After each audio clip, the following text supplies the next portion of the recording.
안녕하세요. 김어준입니다.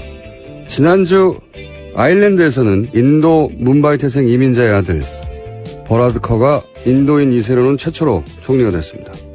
38, 역대 최연소 총리면서 게이입니다. 세르비아에서는 지난주 차기 총리로 브르나비치가 지명됐고 레즈비언입니다. 스페인 여성 국방장관 차콘 임신한 채 군사열을 한 게 벌써 10년 전이고 이제 나토회에서는 여성 국방장관만 30명씩 모입니다. 그 나라들은 소수자 인권이 원래 높았다. 아닙니다.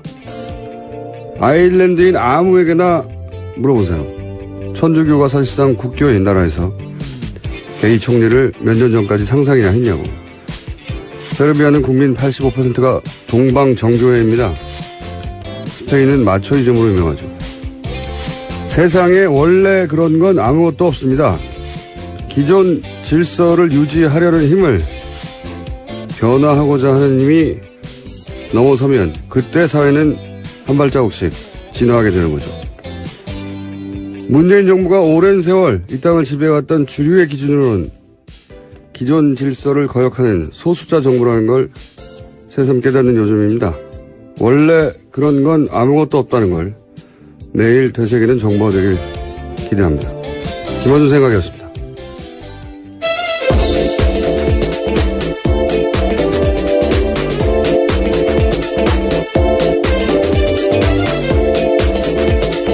시사인의 김은지입니다. 자, 오늘도 뉴스를 달려볼까요? 한 주의 마무리입니다. 네, 문재인 대통령이 어제는 로이터 통신과 인터뷰를 했습니다. 한미가 합의한 사드 배치 일정의 구체적인 내용을 처음 공개했습니다. 문재인 대통령은 당선 이후 보고받은 바에 의하면 원래 금년 하반기까지 사드 발사대 1기를 야전 배치하고 나머지 5기는 내년에 배치하기로 스케줄이 합의됐다라고 밝혔습니다. 그 뒤에 말도 있지 않습니까? 예. 그러나 어떤 전유에서인지 알 수 없지만 탄핵 국면에 들어서고 난 이후에 이러한 절차들이 서둘러졌다라고 말했습니다. 이게 대통령발 단독이에요. 네, 그렇죠. 로이터 통신에게 단독 뉴스를 준 겁니다. 이게 굉장히 중요한 메시지인 것이 한미 동맹의 가장 중요한 매개체가 된다고 오랫동안 지난 정부에서 얘기해왔던 이 사드 배치 관련해서 대통령조차 어떻게 된 건지 모른다는 거죠. 예, 말이 안 되는 거죠. 가장 중요한 무기체계라고 하는데 대통령이 군 통수권자가 어떤 연유인지 알 수 없는 상황에서 원래 스케줄이 바뀌었다. 왜 바뀌었는지도, 어떻게 바뀌었는지도, 누가 바꿨는지도, 어떤 절차를 거쳐서 바뀌었는지 모른다. 조사하겠다는 얘기죠. 예. 저는 엄중 처벌해야 되는 사안이라고 봅니다. 아무런 기록도 남기지 않았다는 얘기고요. 예. 그래 놓고 한미 동맹이 중요하다는 얘기 백단하면 무슨 소용입니까? 대통령도 모르는 사안인데. 자, 그런 단독이 하나 나왔고요. 다음 뉴스는요? 네, 또 연이어서 어제 로이터 통신과의 인터뷰에서 눈길을 끄는 부분이 있습니다. 중국의 역할론도 강조했습니다.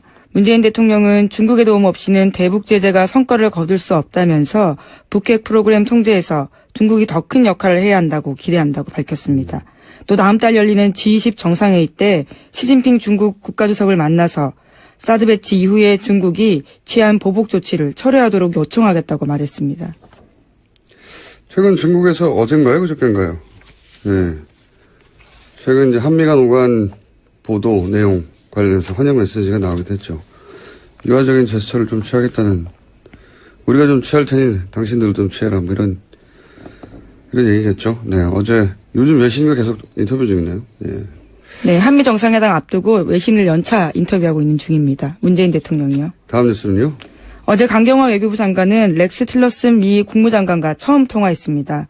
틸러슨 장관은 사드 부지 환경 영향 평가 등 국내법적 절차에 대해서 한국 내 민주적 절차를 존중한다라고 밝혔습니다.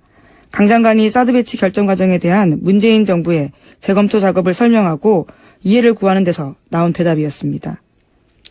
이게 이제 문재인 특보가 한국이 이 절차를 밟아야 한다고 했더니 그 자리에 있던 마이클 그린 계속 며칠째 나오고 있습니다. 예, 그러니 빨리 해야 된다. 특례 만들어서 신속하게 해야 된다. 이런 걸 토대로 뭐 한미 동맹이 위태롭다는 호들갑을 떨었잖아요. 예. 그런데 이제 국무장관이 존중한다고, 예. 미 국무장관이 한미 동맹을 깨고 있는 거죠. 그 호들갑을 떨던 시각에서 보자면. 예. 말이 안 되는 거였는데, 제가 3일째 이 얘기를 하지 않을 수가 없네요. 이 마이클 그린이 소속된 싱크탱크 소속된 사람들 발로 우리 워싱턴 주재 기자들이 인터뷰해서 멘트를 굉장히 많이 땁니다. 근데 CSIS 같은 경우는 이제 가장 유명한 곳인데 여기 가장 큰 돈줄이 일본의 사사가와 재단이에요. 우리나라에서는 안 유명한데 이 싱크탱크 사이에서는 굉장히 유명하죠. 돈 많이 되는 걸로. 이 사사가와 재단은 사사가와라는 정치인이 극우 파시스트예요. 예. 자기가 실제 그렇게 얘기했어요. 내가 세계에서 제일 돈 많은 파시스트라고. 네. 예, 무솔리니 추종하고. 예. 거기서 돈을 댑니다. 이 싱크탱크가. 싱크탱크가 무슨 고고한 학술단체가 아니에요. 이제 지적 용병이라고 할까요? 예. 지적 용병이 된 지 오래입니다. 괜히 워싱턴 이런 싱크탱크가 친일본 성향을 띈 게 아니고 그리고 이 싱크탱크 워싱턴 정가에 또 영향을 일정 정도 준단 말이죠. 그래서 괜히 방금 전에 나왔던 이 틸러슨이 일본 방문해서 일본이 미국에게 가장 중요한 동맹이다 말을 한 게 아니죠. 그러면서 곁가지로 한국은 그 파트너 중에 하나란 말. 괜히 나온 말이 아니에요. 예. 우리나라에서 우리 보수가 우리끼리 그냥 우리나라에 앉아서 한미동맹 가장 중요하다. 이런 말 하고 있는 건 정말 웃긴 얘기입니다. 사실. 그 현장에서는 이런 포럼에서는 혹은 싱크탱크는 일본의 영향력 아래에 들어간 지 오래됐어요. 예.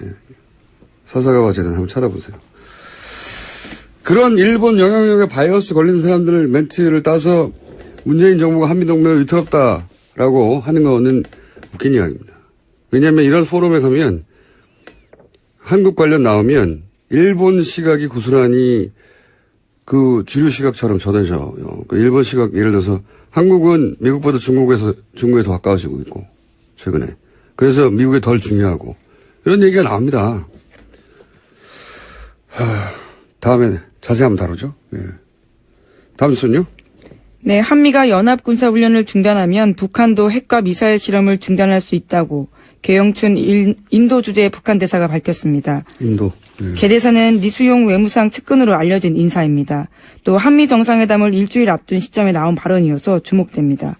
이게 이제 문정인 특보 발언, 미국 발언, 북한 발언이 한 궤를 이루고 있어요. 그러니까 한미, 북미 채널이 돌아가고 있다는 뜻이고 문정인 특보 발언은 사실은 이렇게 지나고 보면 아무런 문제가 없는 발언이었어요. 예. 아무런 문제가 없는. 그래서 박지원 국민의당 전 대표가 시기와 내용도 문제가 없다라는 식의 이야기를 했었죠. 이런 뉴스를 보고 종합한 거죠. 네. 그러니까 그 호들갑은 무지했거나 의도적이었거나 둘 중에 하나입니다. 다음 뉴스는요? 문재인 대통령은 올해 하반기 공무원과 공공기관의 블라인드 채용제 실시 의지 밝혔습니다. 특별한 경우가 아니면 이력서에 학벌이나 출신지, 신체 조건 같은 차별적 요소를 기재하지 않도록 하겠다고 밝혔습니다. 이거 원래 10년 전부터 그렇게 하기로 돼 있었는데 그동안 안 한 거죠. 거꾸로 우리 보수가 그렇게 따르고 싶어하는 미국에서 사진, 신체 정보 요구하면 소송당해요. 심지어 우리 이력서에는 부모, 직업, 예. 학력까지 쓰라고 되어 있는 경우가 많습니다. 소송당할 내용들입니다. 이게 표준이 돼 있죠. 10년 전에 하자고 했는데 공기관도 안 따르고 있죠. 그래서 공기관부터 공무원부터 하겠다는 거고요. 다음 뉴스는요? 여야 간의 국회 정상화 논의했습니다. 하지만 합의점 찾지 못했습니다. 추경 정부조직법 심사가 밀리게 됐습니다. 다만 인사청문회는 열리게 되는데요. 어제 더불어민주당 우원식 원내대표가 이와 같은 소식을 전하다가 눈물을 흘렸습니다. 우 원내대표는 자유한국당이 정권교체를 인정하지 못하고 있다. 대선 불복이다. 국민의당도 섭섭하다. 이렇게 밝혔습니다. 이 이야기는 저희가 3부에서 우원식 원내대표를 직접 연결해서 어떤 의미인지 들어보겠습니다. 자, 오늘 게스트가 많거든요. 다음 뉴스는요? 네, 정유라 씨나 최순실 씨 소유로 된 독일 재산이 없다고 TV조선이 보도했습니다. 현금화해서 모두 썼거나 다른 사람 명의로 바꿨다라는 건데요. 검찰은 정 씨가 소진한 돈이 삼성에서 받은 돈 등 불법으로 세탁한 돈일 가능성이 높다고 판단하고 있습니다. 그렇기 때문에 찾기 어렵다라는 고충도 토로하고 있습니다. 이게 저는 영장 기각이 계속해서 대단히 아쉬운 것이, 그리고 문제가 있다고 생각하는 것이, 예를 들어서 비싼 말과 함께 계속 이동했거든요. 엄청 돈이 나갔겠죠. 예, 그러면서도 몰래 그 주택을 구해서 숨어 다녔잖아요. 예, 돈도 계속 쓰고, 그리고 변호사비는요, 현지에서 그 기간이면 억대로 썼을 거예요. 1억, 2억 수준이 아니라. 네, 실제로 10억 이상 썼다라고 추산된다고 합니다. 그리고 현재 정유라 씨 명의로 된 재산이 아무것도 없고, 그랬다는 얘기는 돈을 현금으로 다 바꿨거나 다른 사람 명의로 바꿨거나 이런 거잖아요.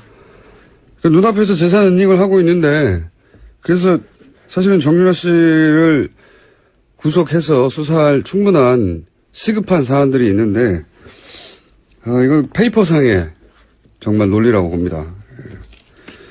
재청구해야 된다고 보는데 과연 재청구해서 될지 모르겠어요. 지금 같은 상황에서는. 구속에 이유가 있다고 저는 개인적으로 생각하는데. 자, 다음 뉴스는요. 정유라 씨가 해외 도피 중에 지인들한테 쓴 편지 내용 또 나왔습니다. 이번에는 최순실 씨 비서 안모 씨에게 쓴 편지 내용입니다. 법률 용어를 동원해서 변론 대책까지 지시했는데요. 특검이 편파 수사를 한다는 주장을 해야 한다. 특검 목적은 박근혜 대통령 탄핵임을 밝혀서 수사가 무죄 추정 원칙을 벗어난 것이라고 해야 한다. 라는 내용 등이 쓰여 있다고 합니다. 그러니까 어리숙한 연기했는데 아니었어요. 예, 지금 대만한 걸로 봐도 그렇고, 다시 한번 구속 수사의 필요성이 있다. 저는 생각합니다. 자, 다음 뉴스는요. 네, 어제도 박근혜 전 대통령과 최순실 씨의 뇌물재판 열렸습니다. 관련해서 최순실 씨가 재판을 받던 중에 변호인의 휴대전화를 작동하다가 들켰습니다. 검찰이 강하게 문제 제기하면서 재판장도 최 씨에게 경고했습니다. 변호인의 전화로 외부와 메시지를 하고 있다는 의혹인 거죠? 네, 이번만이 처음이 아니고요. 지난번에도 있었다라고 검찰이 문제 제기했습니다. 재판정에서도 이러고 있으니까요. 재판정이 아닌 곳에서는, 항상 해왔다는 합리적 의심을 가질만 하죠. 자, 다음 뉴스는요. 최태원 SK그룹 회장이 박근혜 전 대통령 재판에 증인으로 어제 참석했습니다. 대통령과의 독대 당시에 최 회장은 동생의 가석방을 언급했고, 박근혜 전 대통령은 SK의 출연 금액을 직접 확인했다고 진술했습니다. 대통령이 직접 돈 얘기하기 쉽지 않은데 얼마 내느냐고 물어봤다는 거 아닙니까? 네, 안정보험 전 수석 불러서 직접 금액 확인하고 감사한다라는 이야기까지 했다고 합니다. 관련자 나올 때마다 웃음이 나와요. 네. 최태원 회장이 직접 진술한 부분입니다. 그러니까 독대니까 둘밖에 모르는 얘기인데, 그동안 안종범 실록에 의해서만 간접적으로 전해지다가 당사자가 나와서 돈 얼마 내는지 물어봤다. 예. 재밌는 뉴스입니다. 네. 그래놓고 자기는 전혀 국가를 위해서 한 일이고, 예. 돈이 어떻게 오가는지도 몰랐고, 요구한 적도 없다고. 다음 수는요? 네, BBK 사건의 김정균 씨가 자신의 트위터에 쓴 글이 눈길을 끌고 있습니다. 어제 올린 글인데요. 2007년 대선 직전 박근혜 전 대통령의 변호인인 유영하 변호사가 자신에게 기획 입국을 제안했다고 주장했습니다. 이런 김 씨의 주장에 대해서 유영하 변호사는 트위터 내용을 보지 못했다면서 상식적으로 판단해보라고 말했다고 하고요. 검찰은 공식 입장을 내고 김 씨의 주장은 과거 수사와 판결을 통해서 허위로 판명된 내용이라고 반박했습니다. 이게 무슨 진실 공방처럼 보도가 됐는데 새로운 게 아니에요. 이미 진작에 이혜원 의원이, 마침 그러고 보니까 이혜원 의원 인터뷰도 하네요. 당대표 후보로. 주장이 왔던 거예요. 예. 당사자가 김경준 씨가 자기를 보러 온 사람이 누구라고 말한 거 아닙니까, 당사자가. 그렇죠. 2007년 당시에. 예, 이혜원 의원도 진작부터 주장을 했었고요. 근데 여기에 대해서 유영하 변호사 상식적으로 판단해보라고 하는데 뭘 상식적으로 판단해보라는 건지 모르겠는데, 이걸 진실 공방인 것처럼 몰고 가면 이건 물타기입니다. 이게 기사가 되려면 왜 당시에는 유영하 변호사 대신에 이혜원 의원이 뒤집어 썼는가. 그리고 이원 의원한테 크로스 체크를 해야지 규정에 맞는 기사인 거죠. 예. 검찰 주장을 고스란히 똑같은 무게로 실을 게 아니라. 예. 이유가 뭘까? 이원 의원에게 잠시 물어보기로 하고요. 예. 오늘 여기까지입니까? 네. 자, 오늘 미니 인터뷰가 또 하나 있어가지고 여기까지 하겠습니다. 시사인의 김은지였습니다. 감사합니다. 자, 바로 이어서 저희가 미니 인터뷰를 짧게 잡았는데 전국 판사들이 대법원장 사퇴를 요구했는데 이게 30년 만에 일이라고 합니다. 어떻게 된 일인지 이정열 전 부장판사 잠시 연결하고 있습니다. 안녕하세요, 판사님. 네, 안녕하세요. 네, 요즘 자주 연결합니다. 네, 네, 그렇습니다. 이게 이제 아주 긴 사연인데 오늘은 간단하게 무슨 일인지만 짚어보겠습니다. 제가 아는 요약본을 말씀드리면 국제인권법연구회가 있는데 다소 진보적인 의제를 다루는 연구하는 곳인데 공부하는 곳인데 양승태 대법원장 하에서 이 연구회 활동을 제약하려는 의혹이 있었고 네. 그런데 알고 보니까 관련해서 블랙리스트가 있다는 의혹도 동시에 또 제기가 됐습니다. 후에. 그래서 법관들이 모여서 둘 다 의혹이 아니고요. 예. 둘 다 사실일 거예요. 네. 예, 사실이라고 생각하시는 것이고 사실이라고 볼 만한 정황도 여러 가지 있었죠. 그래서 이제 법관들이 모여서 의결을 했어요. 그렇죠? 그리고 이제 게시판도 열렸습니다. 익명 게시판이. 거기서 이런 요구들이 나온 거죠. 대법원장 왜 아무런 얘기가 없냐. 우리가 모여가지고 이 문제를 제기했는데 블랙리스트 관련해서 대법원장 반응이 없다. 사퇴하라. 이렇게 된 거죠. 네, 그렇죠. 이게 요약본인 거죠. 예, 예. 주로 어떤 이유로 그 판사들이 사퇴하라는 내용을 여기다가 이 게시판에 익명 게시판에 계속 올리고 있습니까? 일단 최초 두 가지 이유가 있는데 하나는 이 처음에 조사가 있었잖아요. 예. 네, 진상조사 보고서가 제출이 됐는데 블랙리스트에 아무 얘기가 관한 없었던 거예요. 블랙리스트도 그렇고 국제인권법 연구에 관련해서도 네. 그렇고요. 거기에서 이제 일부 문제가 있다고 얘기를 했었어요. 예. 그러면은 전혀 문제가 없었다 그러면 뭐 사실 아무 상관이 없는데 일부 문제가 있었다고 하면 어느 정도는 대법원장이 얘기를 해줘야 되는데 아무 얘기를 안 했어요. 그리고 그다음 문제가 있었으면 징계위원회를 열었어야 되는데 징계위원회를 연 게 아니라 공직자윤리위원회라는 걸 열어가지고 약간 좀 무마하려고 하는 시도가 아니냐라는 그런 의문이 제기된 데다가 이 공직자윤리위원회 위원장이 또 사퇴를 해버리면서 결국은 지금 공전 상태거든요. 아무것도 안 이루어지고 있는 거예요. 이게 이제 하나의 이유고 예. 또 하나는 이 아까 말씀하신 익명 게시판이 열린 다음에 초기에 올라온 글이 그 익명 게시판이 열리게 된 취지는 이게 원래는 실명제인데 실명으로 하면 대법원이나 법원행정처 쪽에 비판적인 의견을 제대로 못 실을 것 아니냐. 그래서 익명으로 하자 해서 열어놨던 거를 오히려 이렇게 거꾸로 돼가지고 이 전국 법관대표회의를 비판하는 내용이 올라온 거예요. 아하. 그러니까 판사들이 보기에는 이거는 이 대표성에 흠집을 내려고 하는 행정처 쪽의 음모가 아니냐. 그러니까 오히려 역풍이 불어버린 거죠. 아하. 익명 게시판을 열어서 이런 전국 법관 대표 회의에서 의결됐던 내용이나 이런 내용에 대해서 비판하는 내용이 올라오자 거꾸로 이제 법관들이 화가 나서 네. 이 익명 게시판을 열었던 이유가 결국은 이 판사들의 요구를 이런 식으로 뒤에서 비판하려고 했던 거냐라고 거꾸로 물러가라 이런 얘기가 된 거고요. 네. 예, 그리고 게다가 또 하나 있는 게 지금 사실 이게 이야기하기 조심스러운 건데 익명 게시판이기도 하고 내부 게시판이잖아요. 네. 그러니까 외부에서는 사실 알 수가 없는 건데 법관 아니면 이게 거의 이게 거의 실시간으로 지금 보도가 되고 있거든요. 누군가가 전달한다는 얘기네요. 네. 예, 그리고 게다가 지금 요새 올라오는 글들이 뭐 저는 언론 보도를 보고 알긴 했는데 이게 너무 수준이 낮다는 거예요. 그래서 이게 정말 이거 법관이 쓰고 있는 게 맞냐. 그러니까 오히려 이게 정말 아니 뭐 법관들도 게시판에 가면 네티즌이죠. 뭐 그렇긴 한데 이게 법관 수준의 글이 아니라는 거예요. 그래서 오히려 일부 법관들의 아이디가 도용당하고 있는 건 아니냐. 뭐 그런 얘기까지 하고 있더라고요. 예, 그 정도다. 네. 네. 그래서 대법원장 물러가라는 얘기가 나왔다. 이 사안은 저희가 따로 한번 왜냐하면 지금 현재 막 벌어진 일이고 진행 중인 일이라 오늘 여기까지만 할 텐데요. 마지막으로 한 가지만 더 여쭤보자면 어떤 일이 벌어졌는가 하는 정도만 지금 체크하는 건데 네. 어차피 임기가 석 달밖에 안 남았는데 대법원장이 굳이 퇴진을 요구하는 이유는 뭔가요? 간단하게 정리해 주십시오. 판사들 성향이죠. 판사들은 법률가거든요. 법률가 중에 법률가이기 때문에 임기가 하루가 남아도 아닌 건 아닌 거예요. 무슨 말씀인지 알겠습니다. 오늘 여기까지 듣겠습니다. 감사합니다. 네, 고맙습니다. 지금까지 이정열 전 부장판사였습니다. 계속 며칠째 나오고 있습니다. 예, 그러니 빨리 해야 된다. 특례 만들어서 신속하게 해야 된다. 이런 걸 토대로 뭐 한미 동맹이 위태롭다는 호들갑을 떨었잖아요. 예.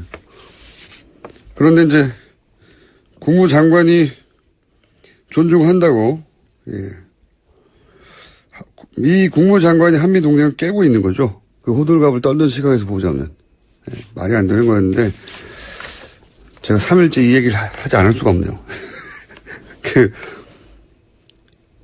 이 마이클 그린이 소속된 싱크탱크 소속된 사람들 발로 우리 워싱턴 주재 기자들이 인터뷰해서 멘트를 굉장히 많이 땁니다. 근데 CSIS 같은 경우는 이제 가장 유명한 곳인데 여기 가장 큰 돈줄이 일본의 사사가와 재단이에요. 우리나라에서는 안 유명한데 이 싱크탱크 사이에서는 굉장히 유명하죠. 돈 많이 되는 걸로. 이 사사가와 재단은 사사가와라는 정치인이 극우 파시스트예요. 예. 자기가 실제 그렇게 얘기했어요. 내가 세계에서 제일 돈 많은 파시스트라고. 네. 예, 무솔리니 추종하고, 예. 거기서 돈을 댑니다, 이 싱크탱크가. 싱크탱크가 무슨 고고한 학술단체가 아니에요. 이제 지적 용병이라고 할까요? 예. 지적 용병이 된 지 오래입니다. 괜히 워싱턴 이런 싱크탱크가 친일본 성향을 띈 게 아니고, 그리고 이 싱크탱크 워싱턴 정가에 또 영향을 일정 정도 준다. 안녕하세요, 김어준입니다. 지난주 아일랜드에서는 인도 문바이 태생 이민자의 아들 버라드 커가 인도인 2세로는 최초로 총리가 됐습니다. 38, 역대 최연소 총리면서 게이입니다. 세르비아에서는 지난주 차기 총리로 브르나비치가 지명됐고 레즈비언입니다. 스페인 여성 국방장관 차콘이 임신한 채 군사열을 한 게 벌써 10년 전이고 이제 나토회에서는 여성 국방장관만 30명씩 모입니다. 그 나라들은 소수자 인권이 원래 높았다. 아닙니다. 아일랜드인 아무에게나 물어보세요. 천주교가 사실상 국교인 나라에서 게이 총리를 몇 년 전까지 상상이나 했냐고. 세르비아는 국민 85%가 동방 정교회입니다. 스페인은 마초이즘으로 유명하죠.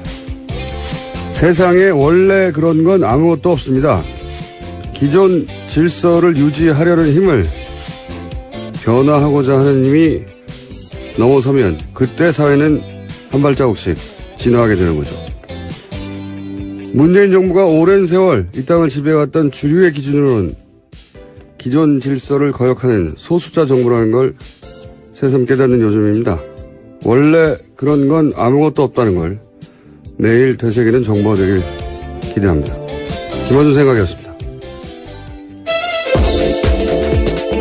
말이죠. 그래서 괜히 방금 전에 나왔던 이 틸러슨이 일본 방문해서 일본이 미국에게 가장 중요한 동맹이다 말을 한 게 아니죠. 그러면서 곁가지로 한국은 그 파트너 중에 하나란 말. 괜히 나온 말이 아니에요. 예. 우리나라에서 우리 보수가 우리끼리 그냥 우리나라에 앉아서 한미동맹 가장 중요하다. 이런 말 하고 있는 건 정말 웃긴 얘기입니다, 사실. 그 현장에서는 이런 포럼에서는 혹은 싱크탱크는 일본의 영향력 아래에 들어간 지 오래됐어요. 예. 사사가와 재단 한번 찾아보세요. 그런 일본 영향력에 바이러스 걸린 사람들 멘트를 따서 문재인 정부가 한미동맹을 위태롭다라고 하는 거는 웃긴 이야기입니다. 왜냐하면 이런 포럼에 가면 한국 관련 나오면 일본 시각이 고스란히 그 주류 시각처럼 전해져. 그 일본 시각 예를 들어서 한국은 미국보다 중국에 더 가까워지고 있고 최근에. 그래서 미국에 덜 중요하고 이런 얘기가 나옵니다. 다음에 자세히 한번 다루죠. 예. 다음 순요. 네, 한미가 연합군사훈련을 중단하면 북한도 핵과 미사일 실험을 중단할 수 있다고 계영춘 인도 주재 북한 대사가 밝혔습니다. 인도. 네. 개 대사는 리수용 외무상 측근으로 알려진 인사입니다. 또 한미 정상회담을 일주일 앞둔 시점에 나온 발언이어서 주목됩니다. 이게 이제 문정인 특보 발언, 미국 발언, 북한 발언이 한 궤를 이루고 있어요. 그러니까 얘기고요. 예. 그래놓고 뭐 한미 동맹이 중요하다는 얘기 백단하면 무슨 소용입니까? 이거 대통령도 모르는 상황인데. 자, 그런 단독이 하나 나왔고요. 다음 뉴스는요? 네, 또 연이어서 어제 로이터 통신과의 인터뷰에서 눈길을 끄는 부분이 있습니다. 중국의 역할론도 강조했습니다. 문재인 대통령은 중국의 도움 없이는 대북 제재가 성과를 거둘 수 없다면서 북핵 프로그램 통제에서 중국이 더 큰 역할을 해야 한다고 기대한다고 밝혔습니다. 또 다음 달 열리는 G20 정상회의 때 시진핑 중국 국가주석을 만나서 사드 배치 이후에 중국이 취한 보복 조치를 철회하도록 요청하겠다고 말했습니다. 최근 중국에서 어젠가요? 그저께인가요? 네. 최근 이제 한미 간 오간 보도 내용 관련해서 환영 메시지가 나오기도 했죠. 유화적인 제스처를 좀 취하겠다는, 우리가 좀 취할 테니 당신들도 좀 취해라, 뭐 이런 얘기겠죠. 네. 어제, 요즘 외신과 계속 인터뷰 중이네요. 예. 네, 한미 정상회담 앞두고 외신을 연차 인터뷰하고 있는 중입니다. 문재인 대통령이요. 다음 뉴스는요? 어제 강경화 외교부 장관은 렉스 틸러슨 미 국무장관과 처음 통화했습니다. 틸러슨 장관은 사드 부지 환경 영향 평가 등 국내법적 절차에 대해서 한국 내 민주적 절차를 존중한다라고 밝혔습니다. 강 장관이 사드 배치 결정 과정에 대한 문재인 정부의 재검토 작업을 설명하고 이해를 구하는 데서 나온 대답이었습니다. 이게 이제 문재인 특보가 한국이 이 절차를 밟아야 한다고 했더니 그 자리에 있던 마이클 그린.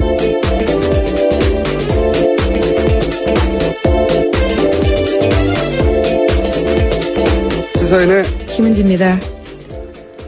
자, 오늘도 뉴스를 달려볼까요? 한 주의 마무리입니다. 네, 문재인 대통령이 어제는 로이터 통신과 인터뷰를 했습니다. 한미가 합의한 사드 배치 일정의 구체적인 내용을 처음 공개했습니다. 문재인 대통령은 당선 이후 보고받은 바에 의하면 원래 금년 하반기까지 사드 발사대 1기를 야전 배치하고 나머지 5기는 내년에 배치하기로 스케줄이 합의됐다라고 밝혔습니다. 그 뒤에 말도 있지 않습니까? 예. 그러나 어떤 전유에서인지 알 수 없지만 탄핵 국면에 들어서고 난 이후에 이러한 절차들이 서둘러졌다라고 말했습니다. 이게 대통령발 단독이에요. 네, 그렇죠. 로이터 통신에게 단독 뉴스를 준 겁니다. 이게 굉장히 중요한 메시지인 것이, 한미 동맹의 가장 중요한 매개체가 된다고 오랫동안, 지난 정부에서 얘기해왔던 이 사드 배치 관련해서 대통령조차 어떻게 된 건지 모른다는 거죠. 예. 말이 안 되는 거죠. 가장 중요한 무기체계라고 하는데 대통령이 군 통수권자가 어떤 연유인지 알 수 없는 상황에서 원래 스케줄이 바뀌었다. 왜 바뀌었는지도, 어떻게 바뀌었는지도, 누가 바꿨는지도, 어떤 절차를 거쳐서 바뀌었는지 모른다. 조사하겠다는 얘기죠. 예. 저는 엄중 처벌해야 되는 사안이라고 봅니다. 아무런 기록도 남기지 않았다는